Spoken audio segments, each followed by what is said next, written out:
I got back from a family RV trip late last night. Yes, there'll be pictures later in the show, and wanted to catch up on all the news.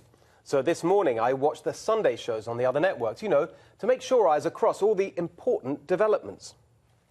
Good morning, and thanks for joining us this Sunday. This week, we saw just how Michael Cohen's knowledge of the president's past could determine Trump's future. Let me start with the Michael Cohen situation. Anthony, thanks so much for joining us. We appreciate it. I want to start with Michael Cohen.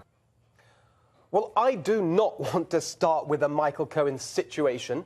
In fact, I don't want to waste your time with Michael Cohen at all, because this endless, ridiculous, crazed Russia obsession of the political and media establishment has literally zero impact on your life. What does have an impact on your life? The fact that we've just hit 4.1% growth. The fact that what's driving that is a massive boom in business investment. The fact that this is leading to higher productivity and, most importantly, higher incomes for working Americans. That's what we should be talking about.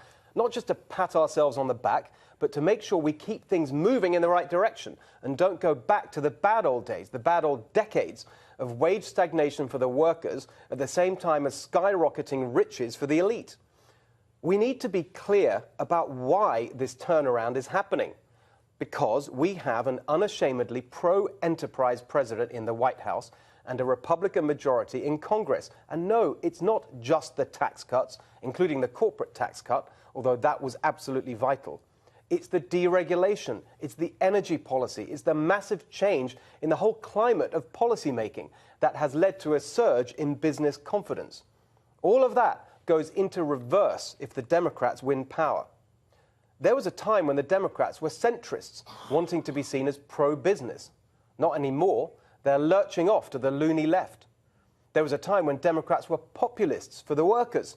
Not anymore. They're pandering to their activist base, backing policies that hurt American workers, like open borders. If the Democrats get in, everyone knows what will happen. Taxes go up, the economy goes down. President Trump was elected for one reason above all: to get the economy moving after decades of elitist failure. That's why so many people supported him, even if they didn't love his language or his behavior or his tweets. Well, he's delivering his side of the bargain, faster and bigger than perhaps even his supporters expected. That's why his opponents in the elite and in the media don't want to talk about it. They'll do anything to distract and deflect from the economic turnaround, which is why we saw their favorite tactic deployed this morning: gin up their elitist base with Russia conspiracy dog whistles. They do not care about you or your life. In their rich, comfortable, elitist bubble, they're detached from the stresses of working Americans and puffed up with their own smug self-importance. High-end TV dramas set in Washington, D.C., like House of Cards and Scandal, have completely gone to their heads. They think they're glamorous participants in some high-minded game, not mere journalists reporting the news. If the news contradicts their elitist narrative, well, they just don't report it. Real people in the real world, many millions of them, are seeing life get better for the first time in a long time. But the IYIs, intellectual yet idiot, in our ruling class simply don't care. They should remember something, to paraphrase that famous phrase of Bill Clinton's aide: it's the economy, idiots.